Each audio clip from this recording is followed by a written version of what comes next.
వరుసగా రెండోసారి అధికారం చేపట్టడమే లక్ష్యంగా వైఎస్ఆర్ కాంగ్రెస్ పార్టీ అధినేత ఏపీ సీఎం జగన్ వ్యూహాలు రచిస్తున్నారు. ఈ క్రమంలోనే పలు కీలక మార్పులకు సీఎం వైఎస్ జగన్ శ్రీకారం చుట్టారు. వైనాట్ 175 నినాదంతో ముందుకెళ్తున్న జగన్ నియోజకవర్గాల్లో బలమైన ఇన్ఛార్జీలను నియమించే పనిలో నిమగ్నమయ్యారు. ఇప్పటికే పలు నియోజకవర్గాలకు కొత్త ఇన్ఛార్జీలను నియమించిన వైసీపీ అధినేత వైఎస్ జగన్ తాజాగా వైసీపీ ఇన్ఛార్జీల 3వ జాబితాను విడుదల చేశారు. ఈసారి 21 స్థానాల్లో కొత్త ఇన్ఛార్జీలను నియమించారు. ఇప్పుడు ప్రకటించే ఇన్ఛార్జీలే ఆయా నియోజకవర్గాల్లో అభ్యర్థులుగా నిలవనున్నారు. ఈ జాబితాల్లో కొందరు సిట్టింగ్లకు మరోసారి అవకాశం కల్పించగా కొన్ని స్థానాల్లో మాత్రం కొత్త అభ్యర్థులను ప్రకటించారు. వైసీపీ 3వ జాబితా చూసినట్టయితే ఇచ్చాపురం పిరియ విజయ, టెక్కలి దువ్వాడ శ్రీనివాస్, చింతరపూడి కుంభం విజయరాజు, రాయదుర్గం మెట్టు గోవిందరెడ్డి, దర్శి శివప్రసాద్ రెడ్డి, పూతలపట్టు సునీల్ కుమార్, చిత్తూరు విజయానందరెడ్డి, మదనపల్లి నిస్సార్ అహ్మద్, రాజంపేట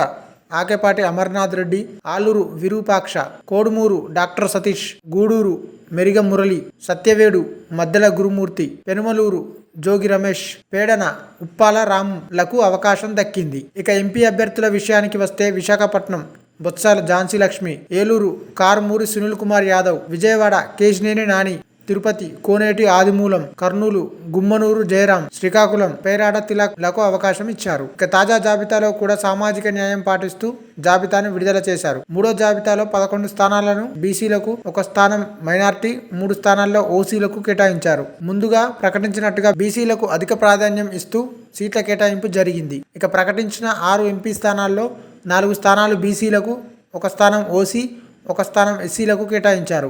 21 మంది జాబితాలో 5గురు ఎస్సీ అభ్యర్థులు ఉన్నారు.